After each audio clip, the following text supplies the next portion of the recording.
Bonsoir Bertrand, tu m'entends? Bertrand?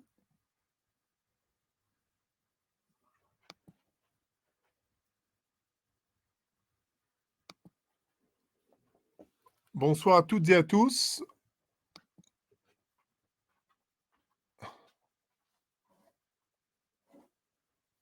Alors, on a un petit souci technique, je ne sais pas si vous m'entendez. Voilà, je vois que tout le monde se connecte.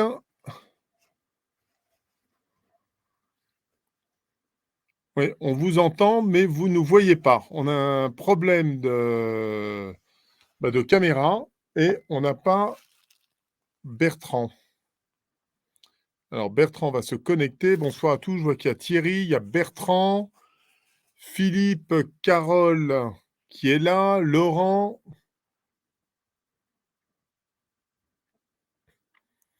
Voilà, je vois que ça se connecte petit à petit. Bah, écoutez, bienvenue. Voilà, nous avons Bertrand. Bertrand, tu nous entends? Bertrand? Bertrand? Est-ce que tu nous entends, Bertrand? Oui, C'est bon là? ouais, c'est bon. Bon, bah écoute, parfait. Vous n'allez pas avoir le plaisir de me voir parce qu'il y a un souci technique avec la caméra. Bon, on est vraiment désolé. Monsieur Bertrand Brumeljean vous invite à activer votre caméra. Eh bien oui. Eh bien, non. Eh bien non, ça ne fonctionne pas, Bertrand. Impossible. Je suis allé dans les paramètres et on ne comprend pas pourquoi. Bon, bah écoutez, désolé. Merci Thibault. Mon image n'est pas très importante. On est très heureux de vous retrouver pour ce nouveau webinaire avec un thème d'actualité aujourd'hui, c'est mettre en place un codir performant. Alors, on va revenir tout de suite sur l'agenda. On va avoir le plaisir d'introduire, vous faire un petit topo évidemment sur l'humaine et puis notre ami Bertrand de Gruson de Visconti qui va vous faire une petite présentation tout à l'heure et pour lequel on va avoir le plaisir d'aborder ce sujet passionnant. Voilà. Un petit rappel en préambule sur l'utilisation de Livestorm. Je vous rappelle donc qu'en bas, vous avez la partie sondage, mais on y reviendra plutôt à la fin de cette émission. Vous avez surtout l'onglet questions. On vous invite tout au long de cette séquence à poser vos questions et vous avez la possibilité de voter sur les questions les plus importantes, ce qui va me permettre derrière d'interroger notre invité ce soir, Bertrand de Gruson, et il pourra répondre à un maximum de questions durant ce webinaire. Vous avez une partie chat, vous savez que c'est tout l'avantage. Évidemment, vous maîtrisez bien. L'idée est de pouvoir dialoguer entre vous, de vous poser vous-même vos propres questions, d'y répondre, d'apporter des compléments d'information. Et c'est tout l'intérêt du chat. Et puis, on reviendra bien évidemment sur les questions à la fin. Au niveau de l'introduction, on va y revenir tout de suite. Me concernant, écoutez, vous me connaissez pour beaucoup, parce que je vois qu'il y a beaucoup d'habitués à nos webinaires. Donc, je suis Nicolas Doucerin, je suis le dirigeant donc, de Valumen, qui est un cabinet spécialisé dans le management de transition, l'executive search et l'organisation de séminaires de direction, qui a été créé le 6 mars 2020 dernier. J'y reviendrai tout à l'heure. Et j'ai l'immense plaisir d'accueillir Bertrand de Gruson. Bertrand, bonsoir. Bonsoir. Jean-Nicolas. Un petit mot pour me présenter. Eh bien, vas-y, je te laisse. Donc, Bertrand, j'ai 60 ans, je suis coach et partenaire chez Visconti Partners depuis 3 ans maintenant. C'est peut-être la dernière tranche de vie professionnelle pour moi, qui vient derrière une longue carrière de dirigeant opérationnel que j'ai fait pour l'essentiel dans des univers business to business, dans la presse pendant une dizaine d'années, dans l'information professionnelle pendant une dizaine d'années encore ensuite. Et puis ma dernière expérience, pendant un peu moins de 15 ans, j'ai été directeur général de l'entreprise SVP. Pour ceux qui connaissent, c'est une ETI qui offre des services experts aux entreprises. Sur cette entreprise, j'ai fait 3 LBO successifs. Et bon, si vous connaissez un peu cet univers, vous savez que c'est très prenant, c'est très usant. Et après 3 LBO, j'ai souhaité lâcher les manettes pour me consacrer à la performance et à la réussite des dirigeants et des entrepreneurs. Donc, je ne suis plus aux manettes, mais maintenant, j'accompagne ceux qui le sont toujours pour les aider à réussir et à atteindre leurs objectifs. Donc, en quelque sorte, tu fais bénéficier de toute ton expérience auprès de dirigeants d'entreprise pour les aider finalement à mener correctement leur barque et à animer leur comité de direction et finalement à performer. C'est ça, à la fois mon expérience et en même temps, de leur faire bénéficier d'un effet miroir pour leur permettre de réfléchir à leurs options et pour challenger ces options. Là, souvent, le dirigeant d'entreprise et son équipe de direction, ils ont tous la tête dans le guidon, ils sont à 100 à l'heure. Et parfois, prendre du recul, prendre de la hauteur, c'est difficile quand le quotidien est très animé, très dense, très rythmé. Et mon rôle, justement, c'est d'apporter cette prise de recul, cette prise de hauteur pour embrasser pour avoir une vision un peu plus large et pouvoir réfléchir à ces options en tenant compte de l'environnement, du contexte dans son ensemble. Alors et en plus, on aura l'occasion d'y revenir puisque c'est d'autant plus vrai qu'avec les crises successives qu'on a maintenant à répétition, j'allais dire quasiment tous les 6 mois chaque année, elles sont diverses et variées, mais elles engendrent évidemment des bouleversements, parfois avec des conséquences extrêmement importantes sur les organisations, d'où l'importance de bien sûr accompagner. Au niveau de Valumène, on va faire très rapidement. Donc, je vous l'ai dit, nous sommes centrés autour de 3 grands métiers pour accompagner justement la transformation des organisations. Alors nous, Valumène, on intervient essentiellement par les ressources humaines. Valumène, c'est vraiment l'association de value et de men avec en maître mot l'humain comme valeur. C'est ce qui différencie aujourd'hui énormément Valumène. On intervient sur l'ensemble du territoire, enfin en tout cas dans beaucoup de grandes métropoles, toute la façade Grand Ouest qui représente 23% de nos missions, le sud et le sud-est de la France, évidemment l'Île-de-France qui représente la grande partie, puisque c'est 59% de notre activité, et puis la région des Hauts-de-France qu'on vient d'ouvrir il y a très peu de temps et qui représente 11% de nos managers. On intervient avec des partenaires, bien évidemment, autour du restructuring, comme Zalis. Nous avons notre partenaire Sitwell, autour des métiers des opérations et de la supply chain, pour lequel on intervient pour un grand nombre de nos clients. Et puis, Openwork, qui est l'entreprise de portage salarial, un de nos partenaires privilégiés par lequel nos managers de transition passent essentiellement. On a aussi des engagements, voilà, puisqu'on est une entreprise extrêmement engagée, d'abord auprès de l'Institut Imagine, pour aider les enfants sur les maladies génétiques que nous finançons avec un réseau d'entrepreneurs. Julien Renaud, je ne le présente plus sur les réseaux sociaux, c'est lui qui nous relève des défis depuis maintenant 2 ans et demi, du Népal en passant par le Mont Blanc, par les ultra-trails. Second Souffle, qui est l'association qui aide les entrepreneurs qui ont connu des difficultés à rebondir, à prendre un second souffle, et dont j'ai l'honneur d'être le parrain de cœur depuis maintenant de nombreuses années. Et puis la plateforme NOS, c'est pour la défense de notre planète, où on permet à notre communauté de pouvoir investir, de pouvoir centrer les moyens financiers de Valumène sur des causes qui leur tiennent à cœur dans un mode extrêmement agile. Alors Bertrand, fais-nous un petit topo également sur Visconti. Ça existe depuis combien de temps déjà? Alors, Visconti a été fondé en 2010 par Hubert Régnier. À l'époque, son intuition, c'est qu'il y avait déjà beaucoup de monde dans le domaine du conseil. Il était lui-même consultant dans un grand cabinet américain. Et il a trouvé que le monde du conseil, qui s'intéressait beaucoup à l'entreprise, avait le plus souvent tendance à ne pas s'intéresser à la personne du dirigeant. Or, c'est bien connu, le dirigeant est nécessairement le premier facteur de réussite de l'entreprise. Si le dirigeant n'est pas efficace, il n'est pas performant, l'entreprise ne peut pas réussir. Et même si ses équipes sont excellentes, si lui ne l'est pas, si lui est fatigué, si lui n'est pas bien, s'il n'est pas équilibré, s'il n'est pas motivé, ça ne peut pas fonctionner.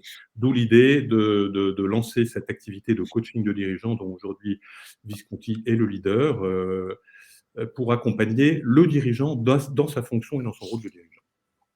Et en fait, là, chez Visconti, donc la performance de l'entreprise, nous y travaillons et nous y travaillons au travers de celle du dirigeant. Visconti, c'est un collectif. Il y avait un slide qui était censé arriver là, mais ouais. Shirley va nous passer. Alors, tac, voilà. Le Visconti, qui était prévu que je vous dise à cet endroit-là? Oui, voilà, nous sommes un collectif de 37 anciens dirigeants et entrepreneurs qui nous consacrons à la performance et à la réussite, et dans une certaine mesure aussi à l'équilibre de vie des dirigeants et des entrepreneurs en fonction. Nous sommes présents en France, bien sûr, à Paris et en province. Nous sommes également présents en Belgique, Luxembourg, en Allemagne, en Suisse et en Italie. Nous accompagnons tous les ans environ 300 dirigeants, le plus souvent avec leur équipe dirigeante. Je vais en parler dans une seconde. C'est ce qui fait que, bien sûr, nous observons beaucoup de CODIR ou de COMEX fonctionner bien et aussi beaucoup moins bien, voire pas bien du tout. Et donc, ce sujet de la performance et de l'efficacité du CODIR est un marronnier, je dirais, de nos accompagnements, parce que très souvent, ce sujet arrive sur la table dans les tout premiers mois de coaching. Parfait. Voilà. Alors, ce que je te propose, Bertrand, c'est de rentrer dans le vif du sujet. Mettre en place, donc, un CODIR performant. Alors, on va commencer, on va dérouler. Je répète à tous nos invités, n'hésitez pas à poser vos questions. On va essayer avec Bertrand, évidemment, d'y répondre tout au fil du lot. Alors, parle-nous un petit peu déjà de l'agenda et puis on va rentrer déjà sur la première partie. Voilà. Alors, la première chose qui me paraît importante, c'est d'expliquer pourquoi le fait qu'un CODIR fonctionne efficacement est important et en quoi cela est susceptible d'impacter la performance globale, à la fois celle du dirigeant et celle de l'entreprise. Ensuite, je vous parlerai du rôle du CODIR, parce que c'est parfois pas très clair pour beaucoup de gens qui ne voient pas bien finalement entre le dirigeant et le CODIR, entre les patrons fonctionnels ou opérationnels finalement, quelle est la répartition des rôles. Et assez souvent, on a tendance justement à ne pas considérer le CODIR comme un organe à part entière. Donc, je dirais un mot à ce sujet. Pour qu'un CODIR soit performant, il faut qu'il réponde à des règles et des règles de fonctionnement très précises. Et je détaillerai donc ces règles qui s'appuient donc sur l'observation je dirais presque plusieurs centaines de CODIR dans des entreprises de toute taille et de tout secteur. Et nous savons maintenant ce qui marche et ce qui ne marche pas. Donc, je parlerai de ça. Je vous parlerai des CODIR qui ne marchent pas et des CODIR qui marchent et des règles qu'il faut appliquer pour que le CODIR soit efficace. Et puis ensuite, je vous parlerai de cohésion, parce que le CODIR, même avec des règles efficaces, s'il n'y a pas de cohésion en son sein, il ne peut pas produire, il ne peut pas épauler et seconder le dirigeant de manière efficace et ne peut pas produire les résultats que le dirigeant est en droit d'attendre de lui. Voilà, donc voilà ce dont j'ai prévu de vous parler. Parfait. Alors, pourquoi un CODIR performant déjà ? Oui, c'est vrai qu'on peut se poser la question, pourquoi faut-il un CODIR performant ? Mais tout simplement parce que le comité de direction, et je vais utiliser cette expression de manière un peu générique parce qu'en fonction des entreprises, on parle parfois de CODIR, de COPIL, de COMEX. Nous reviendrons tout à l'heure sur la différence entre ces différentes appellations et en fonction du contexte. Mais disons que le CODIR, c'est la courroie de transmission du dirigeant. C'est au travers du CODIR que le dirigeant peut avoir une action et peut piloter son entreprise. Le CODIR est son prolongement, il est son instrument. Et donc, si ce CODIR ne fonctionne pas de manière efficace, c'est l'action du dirigeant lui-même qui ne l'est pas. Voilà pourquoi il est très important que le CODIR soit efficace et performant. Alors, dis-moi d'ailleurs, Bertrand, tu as une première question de Pierre, et je pense que c'est important. Moi, je le vois dans les organisations quand on accompagne les entreprises. Comme tu le dis, il y a des terminologies différentes qui diffèrent souvent, je trouve, suivant la taille de l'entreprise, avec différentes instances.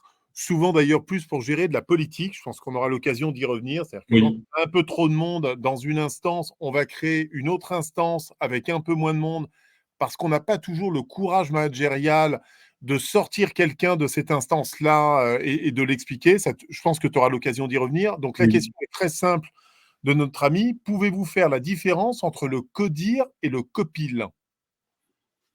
Alors, dans la théorie, on va dire que le comité de direction, c'est l'organe qui assiste et qui seconde le dirigeant. Hmm. Un comité de pilotage, c'est un comité qui réunit des responsables qui ne sont pas tous nécessairement des patrons fonctionnels ou opérationnels. On peut trouver au sein d'un copil des managers, des hommes ou des femmes clés, des chefs de projet, etc. Et donc, un comité de pilotage a vocation à piloter une action, un projet, un domaine particulier ou un sujet particulier au sein de l'entreprise. Donc, c'est un autre organe, c'est une autre instance de management. Vous verrez tout à l'heure sur les exemples d'organisations que je vais montrer comment ça peut s'organiser. Mais en théorie, un comité de pilotage, c'est ça. Alors après, dans la culture des entreprises, en fonction de l'histoire, en fonction de l'évolution, en fonction du secteur d'activité, les appellations sont un peu interchangeables et ce qu'on appelle CODIR peut de temps en temps s'appeler COPIL ou s'appeler COMEX. Hmm. Sur le papier, en tout cas, le comité de direction, c'est l'organe d'assistance qui seconde le dirigeant. Le comité de pilotage, c'est plutôt une instance dans laquelle on trouve bien sûr assez souvent des patrons fonctionnels ou opérationnels, mais pas forcément tous, et d'autres membres Hmm. de l'entreprise et d'autres personnes pour piloter un projet ou un sujet ou un domaine en particulier. Ouais. Ouais, d'ailleurs, moi, personnellement, j'ai souvent vu des copiles lorsqu'il y a, par exemple, des grands plans de transformation dans des entreprises. Absolument. Souvent, le CODIR décide de mettre en place un copil en charge justement du suivi, du pilotage de l'ensemble des projets dans le cadre du plan de transformation. Et c'est là où, effectivement, on retrouve, j'ai souvent vu dans ce type de plan de transformation des entreprises, en fait. Complètement. Absolument. Alors, ce que permet un comité de direction, on va commencer d'abord performant. Oui, Parce qu'il y a évidemment des comités de direction qui ne le sont pas, mais ça, on y reviendra après. exact. Alors, il y a 4 bénéfices essentiellement à un comité de direction efficace. Le premier, c'est de permettre aux dirigeants de gagner du temps. Le dirigeant, Hmm. un de ses défis principaux, c'est son agenda, c'est sa disponibilité opérationnelle. Il est très souvent débordé. C'est un autre sujet intéressant sur lequel on pourrait revenir un jour dans le cadre d'un autre webinaire. Mais donc la gestion du temps et des priorités pour le dirigeant est essentielle. Et le CODIR, s'il est efficace, lui permet de gagner du temps. D'abord parce qu'il a tous ses patrons fonctionnels et opérationnels devant lui pour délivrer les messages, pour les délivrer de la même manière, au même moment, à tout le monde. Il n'y a rien de mieux que le CODIR. Et c'est aussi pour lui la possibilité Hmm. de confronter les responsables les uns aux autres, de les confronter à leurs responsabilités de façon collective. Et de ce point de vue-là, il gagne évidemment beaucoup de temps plutôt que de le faire en face à face et successivement les uns avec les autres. Ensuite, c'est aussi une façon pour les membres du CODIR, les membres titulaires du comité de direction, de gagner du temps eux aussi. Gagner du temps, par exemple, en partageant l'information qu'ils ont et qu'ils souhaitent mettre à disposition de leurs collègues ou de mettre à disposition du CODIR. Ils le font eux aussi de la même manière, simultanément vis-à-vis de tout le monde. Et puis, c'est un gain de temps pour accéder aux dirigeants. Hein. Dans certaines organisations, accéder aux dirigeants, même pour un membre du CODIR, ce n'est pas toujours évident, Hmm. notamment en raison de son agenda. Et trouver du temps dans l'agenda du dirigeant, ça peut être un sujet, un enjeu. Être membre du CODIR, eh ben, c'est tout simplement avoir la possibilité, en fonction de la périodicité du CODIR, à chaque réunion, de pouvoir lui dire un mot et de pouvoir s'exprimer et communiquer avec lui. Le comité, troisième avantage du comité de direction, c'est bien sûr un canal d'information, un canal de communication du dirigeant vers son équipe, des équipes plus exactement, de l'équipe de direction vers les services, vers les unités opérationnelles, vers le terrain, qui relaie l'information dans une logique top-down. Le CODIR, c'est aussi le lieu de remontée de l'information, puisque les patrons viennent avec l'information du terrain, de leurs unités, de leurs équipes, pour la mettre à disposition, pour la partager du dirigeant et de leurs collègues. Et puis, au sein du CODIR, évidemment, partage de l'information side to side, puisque qu'on soit responsable du commerce, du marketing, de la finance, des opérations, des RH, etc., on a toujours des informations utiles ou nécessaires aux autres, et c'est le lieu et le moment de le faire. Et puis, dernier point, le CODIR, c'est l'instrument prioritaire et privilégié qui permet de cadencer, de rythmer le travail collectif. C'est avant tout au sein du CODIR qu'on fait ce cadencement. C'est au sein du CODIR qu'on organise la prise de décision et que la prise de décision peut se faire de façon collégiale en impliquant toutes les personnes concernées au plus haut niveau de l'entreprise.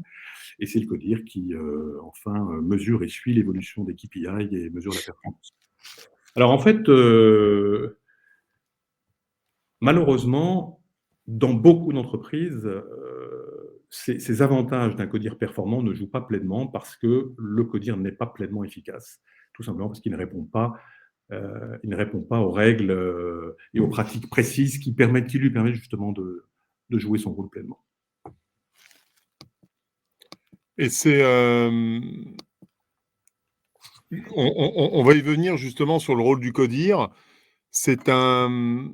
Est-ce que tu crois pas, je l'ai un peu vécu, moi j'ai un peu mon avis sur le sujet, Bertrand, mais est-ce qu'en fait un CODIR non performant, parfois on va intégrer des personnes dans un CODIR pour, comme une forme de reconnaissance, j'allais dire presque d'un titre, important, et finalement d'avoir parfois des membres du CODIR qui ne prennent pas véritablement conscience de leur rôle et qui n'arrivent pas forcément à se distinguer entre leur rôle opérationnel dans la fonction qu'ils occupent dans l'entreprise et le rôle d'un CODIR qui doit être au contraire prendre de la hauteur, veiller à l'intérêt général et dans un rôle finalement qui est assez différent du rôle opérationnel qu'on assume au quotidien. Tu le confirmes ou pas Complètement. Malheureusement, dans beaucoup d'entreprises, dans beaucoup de comités de direction, les membres, y compris d'ailleurs parfois le dirigeant lui-même, ne perçoivent pas que le comité de direction en lui-même est un organe à part entière composé d'un certain nombre de personnes. Ces personnes portent une casquette qui correspond à leur casquette fonctionnelle ou opérationnelle, mais ils ne sont pas uniquement là pour représenter leur fonction ou leur périmètre de responsabilité. Ils sont là pour participer à un moment particulier dans lequel sont examinés les sujets et les enjeux de l'entreprise aux côtés du dirigeant pour permettre à l'entreprise d'avancer, d'atteindre ses objectifs et de dérouler sa stratégie.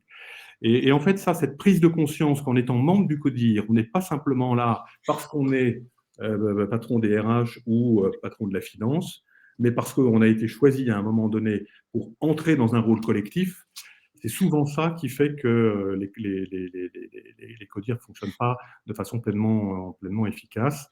Alors, il y a l'autre sujet, mais dont on parlera tout à l'heure, qui concerne un peu les CODIR millefeuilles, en fait, avec une première couche, une deuxième couche, une troisième couche, à mesure que l'entreprise grossit, se diversifie, qu'elle intègre de nouveaux profils, de nouvelles fonctions. Le CODIR grossit et finit par devenir obèse et ne peut évidemment plus fonctionner correctement, de toute évidence. Voilà, donc... alors, tu pointais du doigt, Nicolas, la question du statut. Est-ce que être membre d'un CODIR, c'est un statut ? Dans la tête des gens qui participent au CODIR, bien sûr, c'est un statut. Être membre du CODIR, c'est une forme de reconnaissance du rôle que l'on joue aux côtés du dirigeant, de la place que l'on a dans l'entreprise. Mais si ça s'arrête à ça, il ne peut pas y avoir de spirité, il ne peut pas y avoir de fonctionnement collectif. Et dans ce cas, le CODIR n'existe pas pleinement, en fait. Donc, être membre d'un CODIR, c'est avant tout être membre de cet organe collégial qui assiste et qui seconde le dirigeant, bien davantage qu'être un statut de reconnaissance ou de pouvoir. Alors, dis-moi, sur ta slide qui est intéressante, là, on va envoyer tous nos amis du côté de Athènes. Oui. Est-ce que tu peux nous expliquer Alors, ça, c'est un le petit temple. peu C'est le la- temple. Oui, voilà. oui, oui. J'aime bien ce slide parce que c'est le temple grec qui matérialise, qui représente l'entreprise pleinement performante. Et en fait, donc, qu'est-ce qu'on voit là? On voit une maison, en fait. Hein, on voit une maison, un palais, en tout cas quelque chose qui représente une construction. À la base, on a des fondations. Les fondations de l'entreprise, c'est la culture et les valeurs. La culture, c'est bien sûr les hommes et les femmes qui la composent, c'est l'habitat de l'entreprise, là où les collaborateurs se retrouvent, dans quel cadre, dans quel environnement.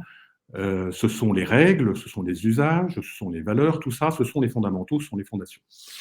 Et puis, au frontispice de ce temple grec, on a à l'opposé donc la mission. On parle aussi beaucoup de raison d'être, c'est-à-dire finalement, c'est quoi la mission sur Terre de l'entreprise? Pourquoi elle est là? Qu'est-ce qui la différencie des autres? Qu'est-ce qui transcende en fait son existence, son activité, son métier, et qui est en fait son carburant, hein, sa motivation essentielle.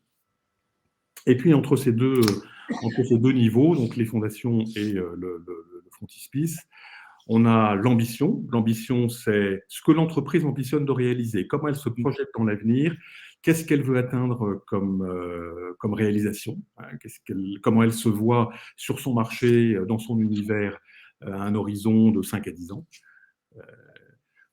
Quand l'ambition est claire, il faut bien sûr avoir une stratégie, parce que atteindre cet objectif, réaliser cette ambition, ça ne se fait pas sans stratégie, sans objectif. Là, on va être plutôt sur le niveau du moyen terme. Et puis ensuite, il faut mettre cette stratégie en exécution. Et là, on est sur le court terme. On est donc plutôt sur l'exercice en cours et l'exercice suivant. Et c'est à ce niveau que se situe le comité de direction. Le comité de direction, c'est avant tout un organe d'exécution. Je crois que je l'explique sur le slide suivant. Suivant. Ouais. C'est très important de bien le comprendre parce que on mélange parfois un peu les temps, hein, temps court, temps moyen, temps long. Le CODIR, c'est avant tout un organe temps court. Et son rôle dans ce temps court, c'est d'assister le dirigeant, de mettre en œuvre la stratégie à ses côtés dans ce temps court, hein, sur l'exercice qui se déroule et de préparer évidemment le suivant. C'est de contrôler l'exécution, c'est de piloter la performance, et c'est de porter la responsabilité des objectifs financiers et commerciaux.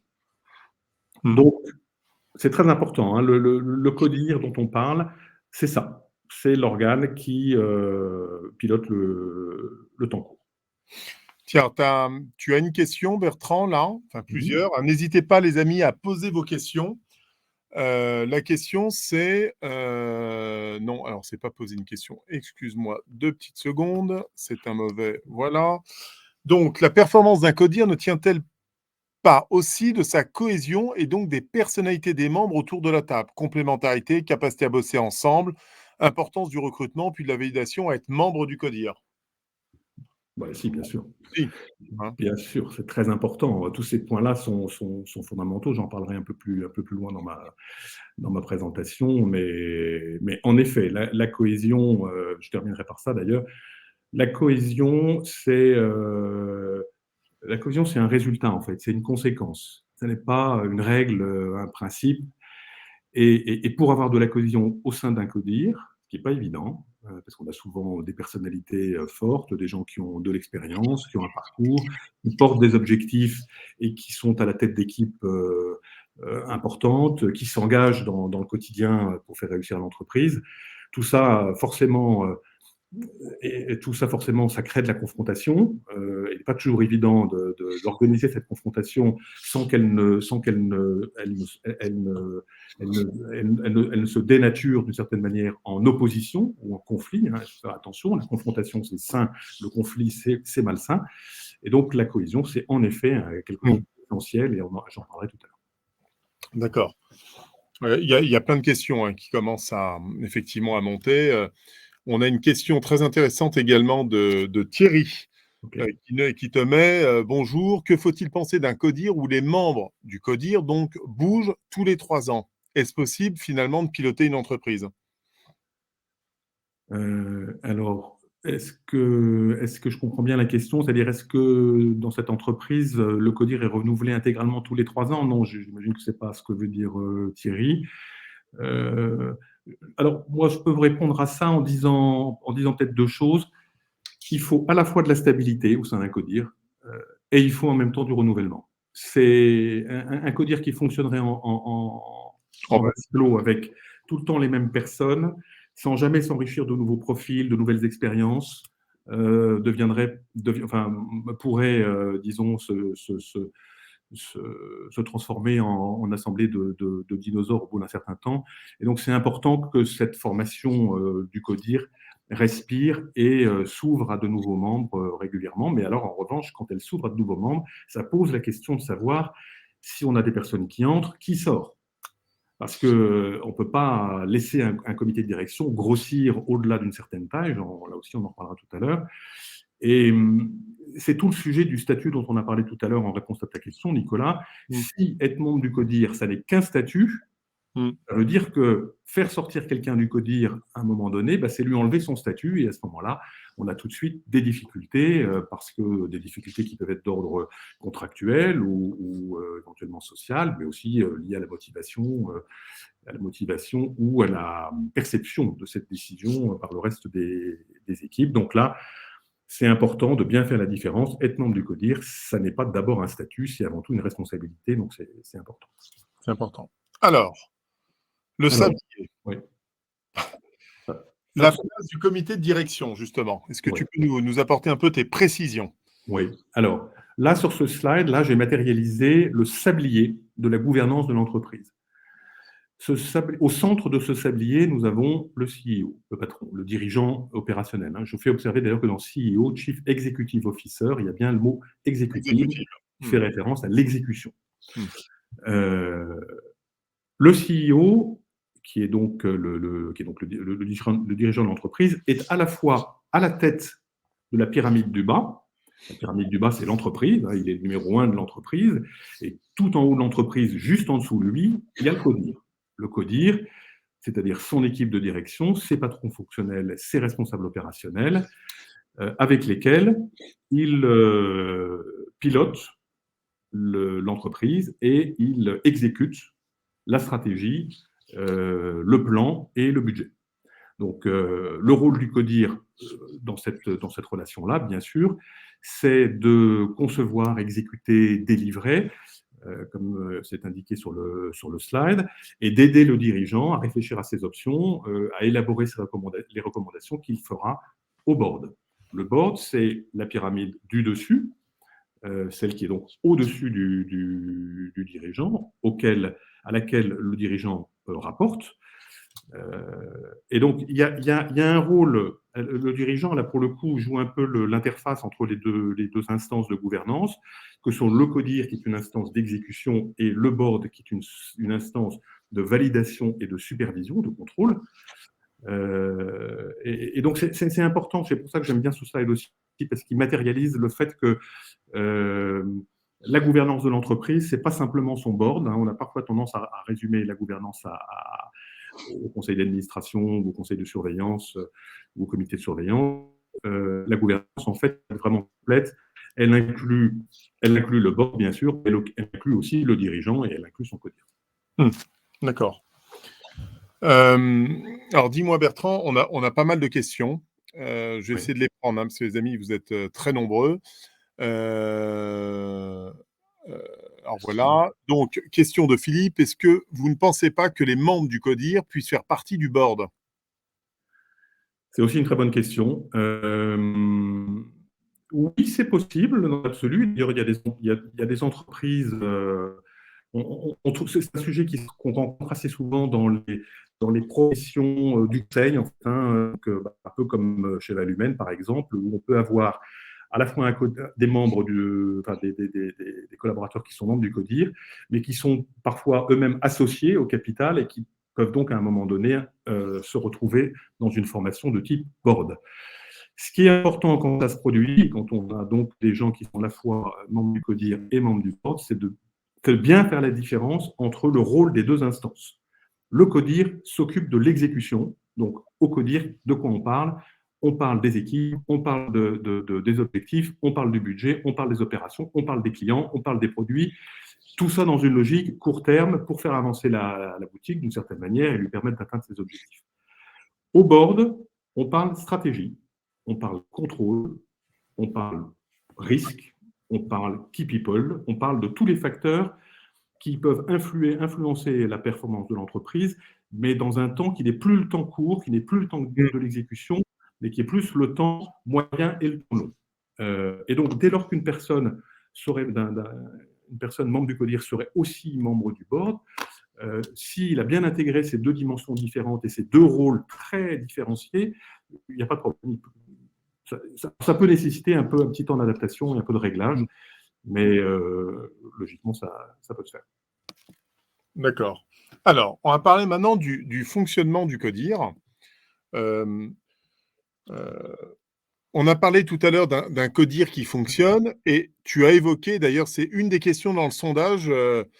Vous avez une question sur ce sondage-là, sur un CODIR performant et non performant ou un CODIR qui se construit, parce que ça peut être lié d'ailleurs à je ne sais pas, un LBO qui vient d'être fait, une nouvelle équipe de direction qui vient d'arriver. Par définition, avant d'être performant, il faut le temps d'apprendre à se connaître, à organiser et à animer un petit peu cette instance. Mais c'est quoi un CODIR finalement qui ne fonctionne pas? Alors, un CODIR qui ne fonctionne pas, c'est un CODIR qui ne remplit pas son rôle de courroie de transmission entre le dirigeant et l'entreprise. C'est un CODIR fantôme. Alors, ça, c'est un cas de figure. Le CODIR fantôme, c'est-à-dire le CODIR qui n'existe pas. Malheureusement, il y a beaucoup d'entreprises qui n'ont pas de CODIR. On trouve ça d'ailleurs assez souvent dans les PME, parce que soit le dirigeant n'en voit pas l'intérêt, considère qu'il n'a pas autour de lui, ou il croit qu'il n'a pas autour de lui des personnes susceptibles de former et composer un CODIR à ses côtés. Soit, à l'inverse, il a des fortes personnalités et il n'ose pas, il a un peu peur de la confrontation et ne veut surtout pas se retrouver devant son équipe.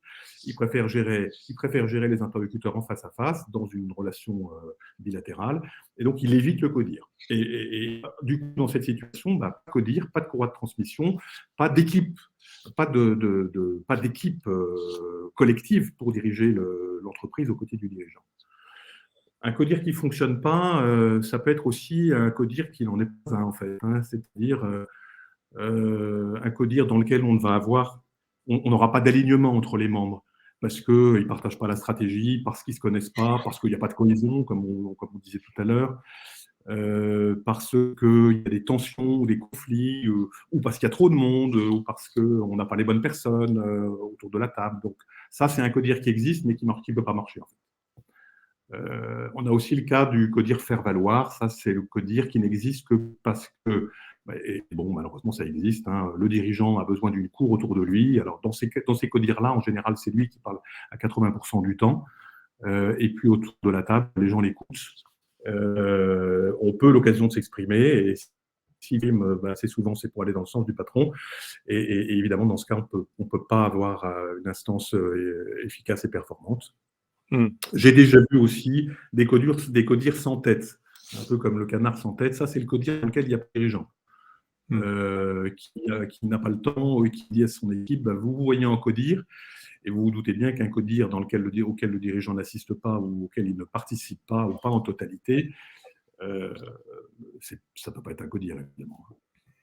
Et un CODIR qui ne marche pas bien, c'est un CODIR qui n'a pas les bonnes règles, qui n'applique pas en fait, les règles de base qui permettent à un comité de direction de fonctionner efficacement. Et donc, dans toutes ces situations, finalement, eh bien, on va avoir une gouvernance interne qui ne fonctionne pas bien, avec donc une courroie de transmission entre le dirigeant et l'entreprise et les équipes qui ne se fait pas bien, avec parfois des répercussions du coup sur l'image que la direction peut avoir auprès des salariés, parce que si le CODIR ne marche pas bien, souvent les salariés, les collaborateurs s'en rendent compte, et ça ne les rassure pas, ça inquiète, éventuellement euh, par rapport à l'idée qu'ils se font de la façon dont l'entreprise devrait fonctionner, il peut y avoir là aussi des dégâts. C'est pas bon pour la motivation, ça peut générer des conflits, les prises de décision ne se font pas de façon efficace, etc. Donc, c'est pour toutes ces raisons, un codir qui ne fonctionne pas, du coup, peut très rapidement impacter la performance de l'entreprise. Tiens, avant de passer à la slide suivante, très intéressant, une petite question intéressante de Ludovic. Bonsoir d'ailleurs, Ludovic. J'espère que tu vas bien. Peut-être faudrait-il mentionner le rôle important, si ce n'est essentiel, de la DRH qui doit suivre les CODIR et agir en tant que coach. Tu penses que c'est le DRH qui doit agir en tant que coach ou c'est plutôt le rôle du dirigeant ou les deux à la fois?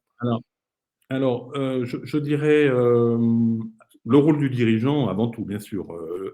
Le CODIR, c'est l'équipe de direction qui travaille et qui seconde le dirigeant. Donc, c'est évidemment avant tout le rôle du dirigeant. Mais le dirigeant, il doit rester dans son rôle de dirigeant. Et pour faire fonctionner le CODIR, il doit y avoir, en effet, il y a un second rôle qui est important, qui peut être dévolu à un DRH, ça va dépendre du profil du DRH, ça va dépendre de sa relation avec le dirigeant, ça va dépendre du contexte dans lequel est l'entreprise. Moi, j'appelle ça plutôt un Sherpa. Le Sherpa, c'est la personne qui a en charge et qui supervise le fonctionnement du CODIR et qui permet du coup, pendant les réunions du CODIR, qui permet aux dirigeants, pendant les réunions du CODIR, d'être dans son rôle du dirigeant et de ne pas avoir à gérer l'agenda, de faire le timekeeper, de s'assurer que le chrono des actions et des décisions a bien avancé depuis la réunion précédente. Toutes ces choses qui font qu'on va avoir de l'efficacité entre les différentes réunions successives du CODIR. Alors, ça peut être le DRH, mais dans certaines entreprises, ça va être un secrétaire général, ça peut être parfois un rôle assumé à tour de rôle par les participants, non pas d'une réunion à l'autre, parce que ça, ce ne serait pas efficace, mais d'un trimestre à l'autre, par exemple, ou d'un semestre à l'autre. Donc, j'en parlerai dans un instant, mais effectivement, ce rôle de Sherpa est essentiel. D'accord. Parfait. Alors, on va poursuivre et répondre à vos questions. Donc, le CODIR qui fonctionne bien. Alors moi, d'ailleurs, j'ai une question en préambule, parce que là, on parle du CODIR, on parle de l'effectif, on parle de l'harmonie que l'on doit avoir. C'est un organe qui doit décider, qui doit épauler le dirigeant. Et tu sais, le grand Churchill disait, pour décider, pour piloter un pays, pour décider, il faut d'abord avoir une équipe resserrée, un nombre impair, et 3, c'est déjà trop nombreux. Alors, bon, c'est Churchill, on le connaît, mais la question d'un CODIR, parce qu'on évoquait, on peut entrer, sortir, etc., c'est quoi la taille d'un bon CODIR? 8 personnes. 8. Et Donc là, toi, c'est un nombre pair, toi. Je suis très affirmatif. Je tolère éventuellement 9 si on ne compte pas le dirigeant dans les 8.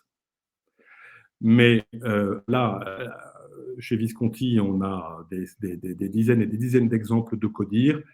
Le nombre qui fonctionne bien, c'est 8 ou 9 avec le dirigeant. Alors, avec le petit bémol d'entreprises, de petites entreprises dans lesquelles éventuellement on n'a pas 8 patrons fonctionnels ou opérationnels et dans lesquelles du coup on ne peut pas arriver à 8. Mais à partir du moment où l'entreprise a une certaine dimension, on va parler des grosses PME ou des ETI, plus encore aussi des grands groupes, la bonne taille, c'est 8. Ce n'est pas toujours possible, parce qu'il peut arriver dans certains contextes, dans certaines périodes, qu'il faille resserrer un peu l'équipe, ou au contraire, l'agrandir un peu. Néanmoins, ce qui est certain, c'est qu'il y a une taille en deçà de laquelle ou au-delà de laquelle le code ne va plus fonctionner de façon efficace. Alors, cette notion de composition du CODIR, ce n'est pas seulement une question de nombre, c'est aussi le sujet de qui est autour de la table. Parce qu'il est clair que le dirigeant doit avoir autour de lui toutes les personnes qui portent une responsabilité de niveau N-1, soit parce qu'ils sont patrons d'une fonction, soit parce qu'ils sont patrons d'opération, soit éventuellement parce qu'ils portent un projet ou un sujet ou un enjeu essentiel. Par exemple, dans certaines entreprises, aujourd'hui, on a des patrons de la RSE ou du développement durable ou de tout ce qui est relatif au people, planète, et profits qui sont de Codir, parce que justement l'entreprise on a fait un tel axe stratégique que cet axe stratégique doit être suivi et piloté dans le temps court. Et donc, dans ce cas, la présence d'un patron, d'un responsable de projet peut tout à fait se justifier dans la composition du CODIR. Ce qui est aussi important au niveau du CODIR, c'est que ce CODIR ne fonctionne pas en vase clos. Donc, justement, pour éviter les problèmes de la confusion entre membres du CODIR et statut, il est important que le CODIR soit ouvert à des interventions ponctuelles d'autres responsables qui viennent présenter un projet, qui viennent reporter sur un sujet donné, dont le rôle dans l'entreprise ne justifie pas qu'il soit membre permanent du CODIR, mais au contraire, mais néanmoins nécessite qu'il puisse y intervenir occasionnellement. Et là, c'est le rôle du dirigeant ou d'autres membres du CODIR, d'ailleurs, de le suggérer, de le proposer. Oui, ça peut être aussi un tiers externe, Bertrand, j'imagine.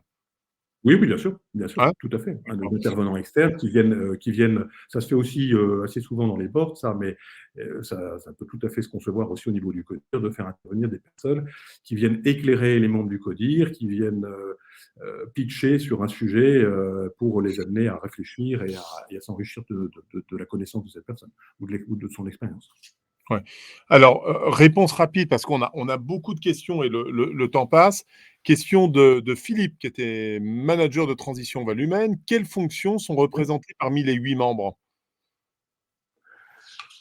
Bon, vous avez compris, j'étais assez affirmatif sur 8. Bon, si c'est 7 ou 9, c'est pas tragique, mais c'est important d'être suffisamment nombreux, mais pas trop. Alors, quelles fonctions on va trouver? Les fonctions clés. Les hommes, donc RH, la finance, les clients, donc tout ce qui tourne autour du commerce, Du qui dans commerce. certaines entreprises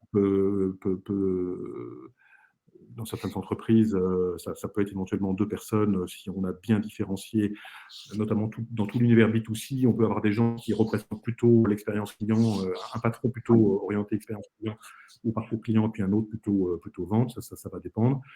On va trouver la personne qui est en charge des opérations, évidemment. On va trouver le marketing, on va trouver l'IT. Dans certaines entreprises, on peut aussi avoir tout ce qui est innovation, recherche-développement. Ça, on va trouver ça dans l'industrie, par exemple, ou dans la tech.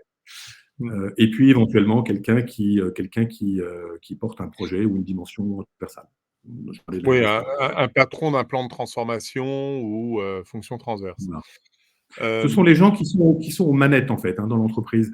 Ce sont les patrons des manettes. Tous les gens qui ont devant eux un tableau de bord et puis des instruments pour agir et exécuter la stratégie et le plan budgétaire. Tiens, alors, question courte, réponse courte de notre ami Franck. Quelle bonne fréquence des CODIR? CODIR, c'est quoi? C'est toutes les semaines? C'est tous les mois? C'est quel rythme?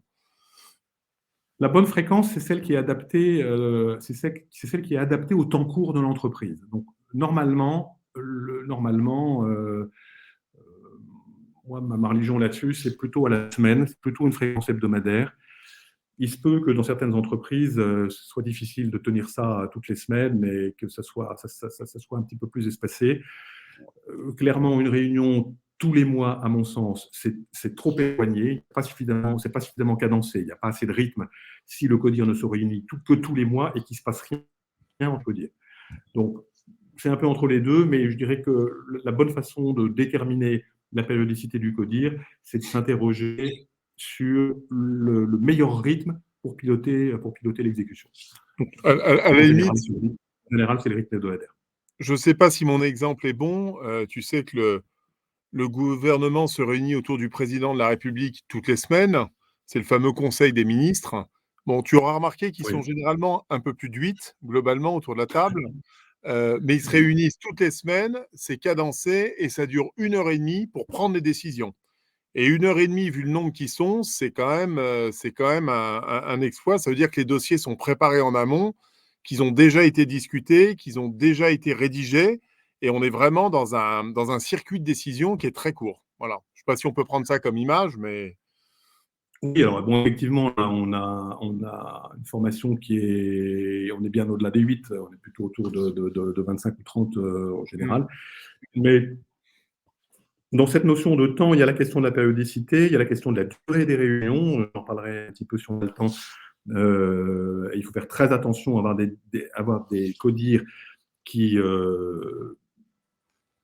qui laissent le temps suffisant Mmh. pour partager l'information et pour approfondir un ou deux sujets, mais surtout éviter les réunions interminables et les codires qui durent 4 heures ou 5 heures, comme ça se voit dans certaines entreprises. Ça, c'est absolument désastreux en termes de productivité, parce qu'au bout d'un certain temps, les gens perdent leur temps, et pendant ce temps-là, ils ne sont pas avec leurs équipes, ils ne sont pas,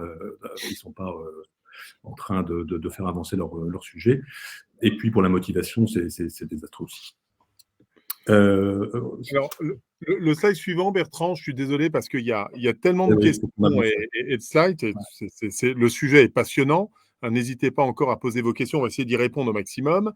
Ce slide Mhm. suivant, c'est les CODIR et les autres instances. Bon, là, c'était pour montrer un petit peu visuellement comment ça pouvait s'organiser. Bien évidemment, les amis, c'est lié à la taille de l'entreprise. Faut bien Bien sûr. distinguer la PME de 10, 20, 30 salariés, on va dire, d'une grosse PME ou d'une ETI de 150 à 500 collaborateurs, par exemple.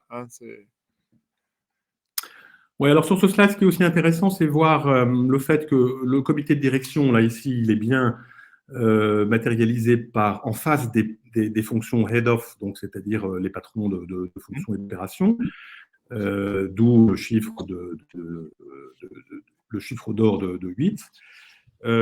Et on a un codir donc, qui s'occupe de l'exécution donc, du temps court. Néanmoins, c'est important que le codir prenne de temps en temps du recul et il se retrouve en séminaire. Là, idéalement, il faudrait faire ça 3 fois par an, au début de l'exercice pour le kick-off et le démarrage de l'exercice, avant l'été pour faire un point sur la stratégie et regarder ce qui doit être ajusté ou adapté en prévision de l'exercice suivant et en prévision du séminaire suivant qu'on fera après l'été, si l'exercice est calé sur l'année civile, pour préparer le budget. Donc, kick-off, stratégie et budget, ça c'est 3 opportunités pour le CODIR de se retrouver au vert, c'est-à-dire en dehors des locaux de l'entreprise, pour prendre du recul et travailler sur un temps un peu plus long avant de revenir ensuite sur le rythme des CODIR hebdomadaires ou quinzomadaires.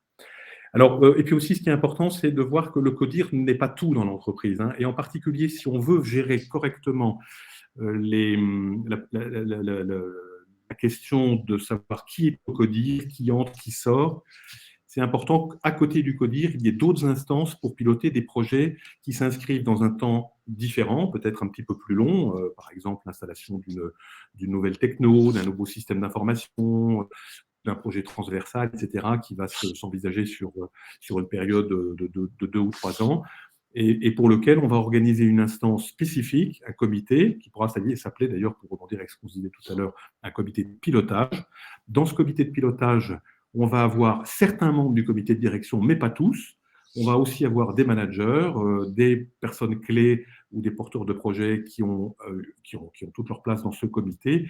Et ce qui est important, c'est que le dirigeant soit présent, régulièrement présent dans ces comités, ou qu'il se fasse représenter par une personne de confiance, parce que du coup, c'est une possibilité d'ajuster un peu le rôle des uns et des autres. Et si quelqu'un, à un moment donné, doit sortir du comité de direction parce qu'il faut faire de la place à quelqu'un d'autre, ou parce que sa fonction est moins importante, ou parce que voilà, il a changé de fonction et il n'y a plus de raison qu'il reste au sein du comité de direction, on peut gérer ces situations en proposant à la personne de prendre une responsabilité, de prendre un rôle au sein d'un comité adjacent qui est aussi, qui serait aussi une instance très importante dans l'organisation, dans la gouvernance de l'entreprise.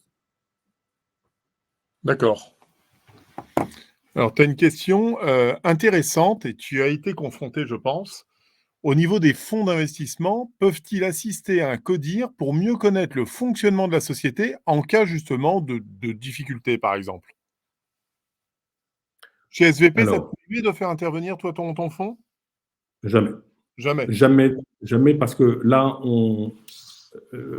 faire venir l'actionnaire au sein du CODIR, alors je parle bien du CODIR régulier, hein, celui qui s'occupe de l'exécution, c'est confondre les rôles.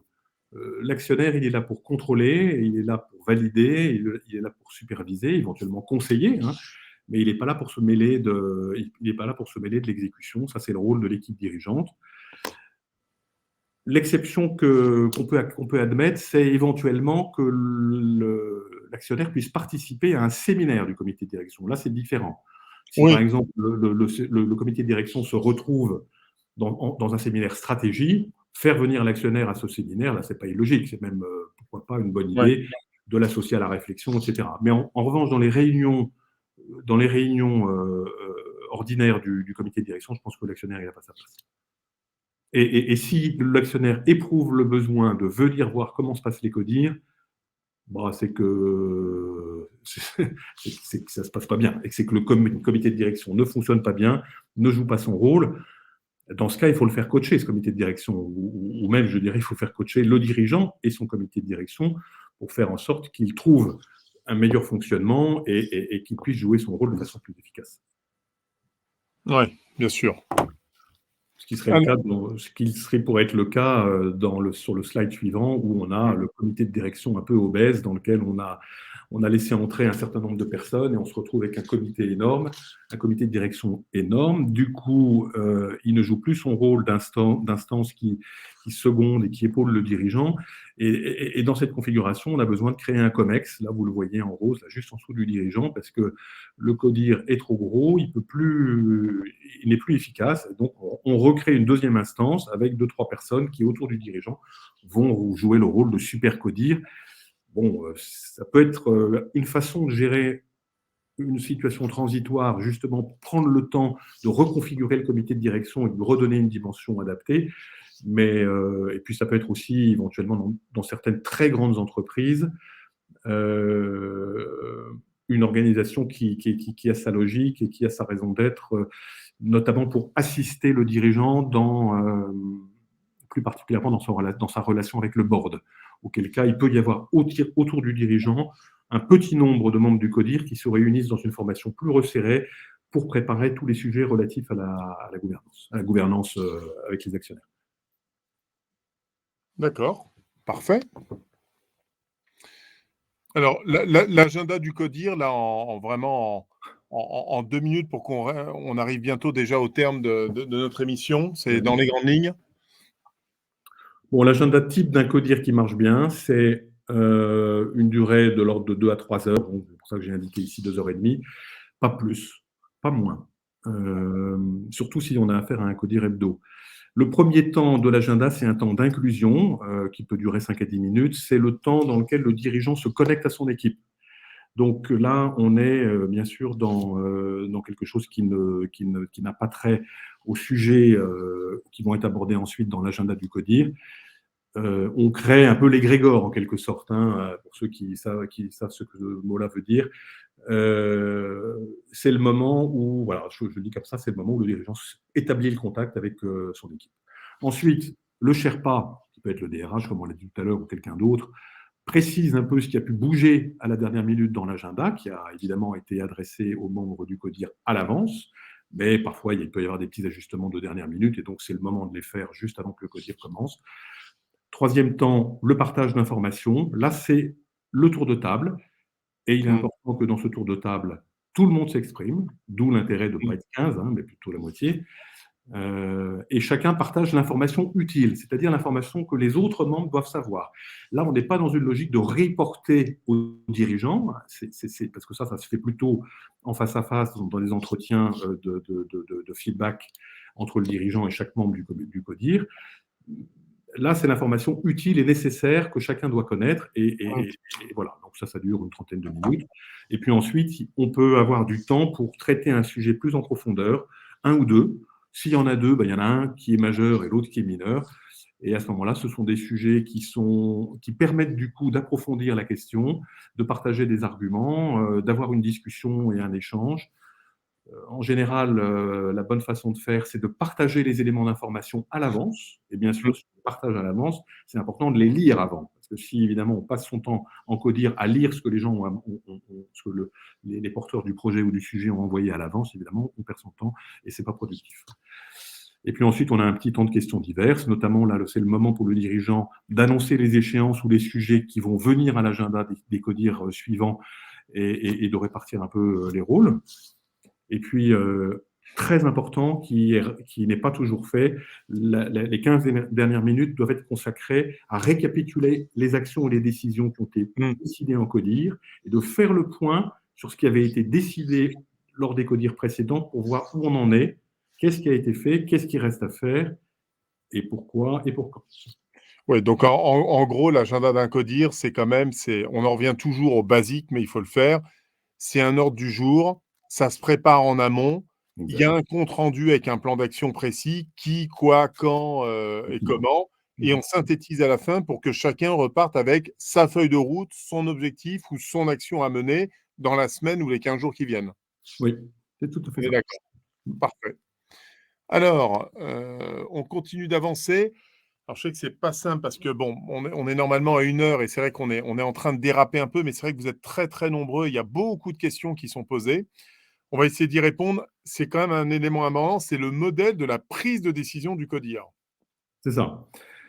Dans quelle mesure, là en fait, à quel moment on peut prendre une décision en CODIR? À quel moment et dans quelles circonstances le CODIR en fait est dans la bonne situation pour décider? En fait, ça va dépendre de 2 facteurs. Le premier, c'est ce que j'ai matérialisé en ordonnée, c'est l'information. Est-ce que cette information, par rapport au sujet sur lesquels la décision est à prendre, est-ce que cette information est partielle ou elle est complète? Est-ce que le CODIR dispose de tous les éléments d'information qui lui sont nécessaires pour décider ou pas? Deuxième axe, en abscisse, les avis. Lorsqu'il y a une décision à prendre, bien sûr, le dirigeant va demander à chacun d'exprimer son avis. Et là, deux cas de figure. Soit les avis convergent totalement ou largement. Soit ils divergent. Et soit on a des oppositions et des oppositions et des prises de position assez différenciées. Donc, selon qu'on va être dans ces différentes situations, on va pouvoir ou pas décider. Donc la situation la plus évidente, c'est on a toute l'information pour décider et en plus les avis convergent. Donc là, la décision peut se prendre en comité de direction et elle va se prendre assez souvent soit par la méthode du consensus. Donc le consensus, c'est tout le monde dit oui. Ou bien, s'il y a quelques avis divergents néanmoins, ou des gens qui expriment des réserves, on peut adopter la méthode de la décision par consentement. Là, la décision par consentement, qui doit répondre à une méthodologie assez précise, c'est personne ne dit non. Et c'est assez différent. Alors, le cas de figure où on a toute l'information, mais où on a des avis fortement divergents, avec de l'opposition, de la confrontation entre différents membres. Alors là, le point le plus important, c'est qu'on a tous les éléments pour décider. Donc, si on a tous les éléments pour décider, normalement, on peut décider en comité de direction. La plupart du temps, après que chacun ait donné son avis, cette décision, elle va être remise à l'arbitrage du dirigeant et c'est lui qui va trancher dans un sens ou dans l'autre. Il peut d'ailleurs, à ce moment-là, décider de ne pas décider. Ne pas décider, c'est une décision. Si les oppositions sont vraiment trop importantes, gagner du temps, permettre aux esprits de se préparer, ça peut être aussi une façon de faire. Et là, on peut s'aider de matrices ou de méthodes du type matrice Guimpert ou arbre de décision qui permettent de décanter la décision et de permettre aux gens Ensuite, les deux situations qui sont en bas de la matrice, là, du modèle, on a des avis qui convergent, mais on n'a pas toutes les informations. Bon, bah là, c'est évident, il faut reporter la décision en attendant d'avoir plus d'informations. Et donc là, le rôle du dirigeant, c'est évidemment de distribuer les responsabilités aux uns et aux autres pour que cette information qui manque et qui est nécessaire à la prise de décision puisse être trouvée ou assemblée pour une réunion ultérieure. Et la décision et la situation dans laquelle on n'a ni une information suffisante, ni des avis qui convergent, c'est une situation dans laquelle un recadrage s'impose parce que c'est une situation qui n'est pas normale. Un sujet ne doit pas arriver au comité de direction en vue d'une prise de décision s'il n'a pas été préparé suffisamment au point de n'avoir ni l'information nécessaire, ni la préparation du terrain, des esprits à cette prise de décision. Encore une fois, tout ça se prépare. Absolument. Alors, sur la cohésion, donc au sein du CODIR, bon, tu parlais des 10 facteurs, clés permettant la cohésion. On a vu le temple grec là que tu nous as exposé tout à l'heure, charte de fonctionnement du CODIR. Bon, je veux dire, on est vraiment obligé de ouais, d'afficher la charte, oui, c'est important. Peut-être pour les nouveaux entrants, par exemple, quand ils viennent s'insérer dans une équipe déjà un peu établie? C'est ça. Dès que l'entreprise commence à avoir une certaine taille et dès que le CODIR dépasse le groupe un peu fondateur, en fait, Mmh. des membres qui se connaissent bien, qui ont partagé beaucoup de choses et qui sont à l'origine, quelque part, du projet, ça devient important de mettre par écrit et d'exprimer, pas forcément de façon très compliquée, hein, les règles sur lesquelles tout le monde se met d'accord. Pareil, je vais en citer quelques-unes. Ben, on va pas le faire de façon exhaustive parce que je comprends qu'on n'a plus le temps. Mais par exemple, je vais en citer deux qui me paraissent importantes. D'abord, la confidentialité, hein. Ce Mmh. qu'on se dit au CODIR reste au CODIR, sauf si on décide d'en faire un élément de communication. Bien sûr. Mmh. Ça, à une certaine étape de l'évolution du CODIR, c'est important de se le dire et de matérialiser l'engagement que les membres du CODIR prennent sur ce sujet. Pareil sur la solidarité. Euh, le CODIR doit absolument rester un lieu d'échange et de confrontation, de débat, parce que si le débat ne se fait pas au CODIR, eh ben, il se fait ailleurs, en dehors du CODIR, et c'est en général très difficile de le maîtriser. C'est comme ça qu'on a des phénomènes de rumeurs, de radio-moquettes, etc., qui peuvent se déclencher. Mais en revanche, si on discute et on débat au CODIR, une fois que la décision est prise, vis-à-vis de l'extérieur, tout le monde est solidaire, tout le monde soutient, tout le monde applique. Voilà deux exemples de règles qu'on peut mettre dans une charte de CODIR. D'accord. Tu as d'ailleurs, Pauline, qui nous pose une question intéressante. C'est sur après la communication directe du CODIR auprès des équipes. Justement, tu parlais, il y a des éléments, des décisions qui doivent rester confidentielles à un instant donné, mais l'objectif, c'est que le CODIR soit connecté aussi au terrain. Et donc, quels sont les différents modes de communication, de support efficace qu'évoque justement Pauline? Alors, déjà, il faut être clair sur ce qu'on décide de communiquer. Bien sûr, Comment dire, c'est une chose qu'il faut traiter au au moment du sein du CODIR CODIR. Mmh. et bien souvent, on le fait à la fin, dans les 15 minutes que j'ai dédiées au Sherpa, on fait la revue de ce qui a été décidé comme action, comme décision pendant le CODIR et évidemment, on décide qu'est-ce qu'on communique, qui le fait et comment on le fait. Et après, ben, comment on le fait, ça peut dépendre, ça va beaucoup dépendre de la culture, c'est-à-dire comment habituellement l'entreprise communique les décisions du CODIR. Ça dépend de sa situation. Est-ce qu'on est dans une entreprise qui va très bien, il n'y a pas de problème de performance, il n'y a pas de sujets sociaux ou liés à l'engagement des collaborateurs, auquel cas on peut le faire de manière peut-être un peu plus formelle, précisément parce que ça sera pas perçu comme, ça sera pas mal vécu ou mal perçu. À l'inverse, dans certaines situations, il peut être important de mettre de l'humain, donc de mettre du direct, de le faire plutôt en visio ou plutôt en équipe. D'accord, parfait, merci. Voilà, bah, échange et questions, bah, écoutez, on y est. Allez, on va peut-être terminer par 2 questions pour libérer après tout le monde. Je vous rappelle, n'hésitez pas à aller dans l'onglet sondage. Vous avez 3 questions qui vous sont posées. N'hésitez pas à répondre à ce petit sondage. Ça va nous éclairer. Alors bon, évidemment, je passe vite fait. Il y a Jean-Christophe Delmas qui nous dit: «On a dit directeur marketing parmi les 8. Il dit pas de directeur com». Je pense que ça dépend vraiment de l'organisation de l'entreprise et de l'importance, tout simplement. On est d'accord, hein, Bertrand? Absolument, bah, notamment dans tout l'univers B2C, il est assez fréquent d'avoir le directeur de la communication parce que, et d'ailleurs, on aura peut-être moins le patron du commerce, parce que le commerce, il va se faire essentiellement au travers de la communication. Donc, ça dépend vraiment de l'entreprise, alors que dans les univers B2B, on aura moins le patron de la com au CODIR, parce que c'est plutôt le directeur du marketing qui représente la com quand elle est dans son service. Ouais. On a Yves d'ailleurs qui dit, bah voilà, lui, son CODIR, c'est hebdomadaire avec ordre du jour, compte rendu, plan d'action. Bien Bon sûr, voilà, c'est ce qu'on évoquait tout bien sûr. à l'heure. Philippe Pénaud, l'inclusion peut être l'expression de la météo perso. Bien sûr. Mmh? Moi, quand j'animais mes codires, je commençais très souvent par une question du type, du style, pas forcément celle-là précisément dans les mots, hein, Quelle est votre humeur?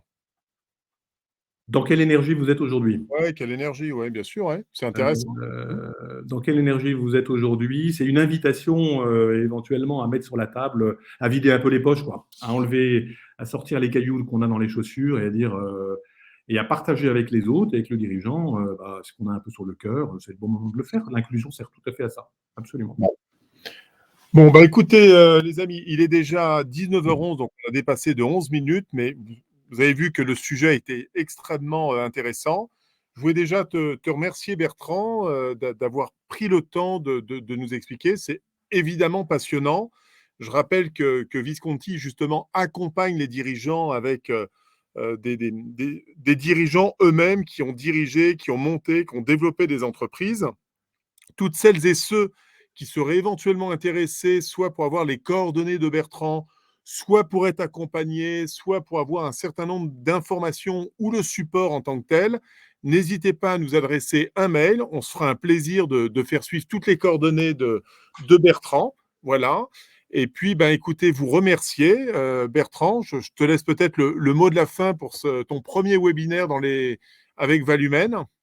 Bah, écoute, j'ai pris beaucoup de plaisir à cet exercice. J'ai pris aussi, je vois avec satisfaction qu'il y a beaucoup de participants, qu'il y a eu des questions.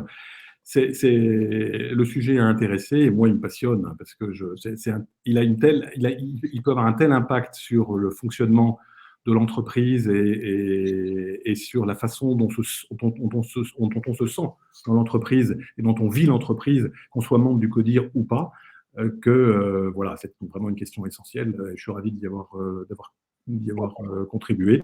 Et puis, si tu me réinvites, Nicolas, je reviendrai volontiers pour parler d'autre chose. Bien sûr, il n'y a pas de sujet, tu seras toujours le bienvenu. Merci à vous les amis de vous être connectés, d'avoir été aussi nombreux, d'avoir posé vos questions. On vous dit à très bientôt. Prenez soin de vous et à très vite. Merci. Au revoir.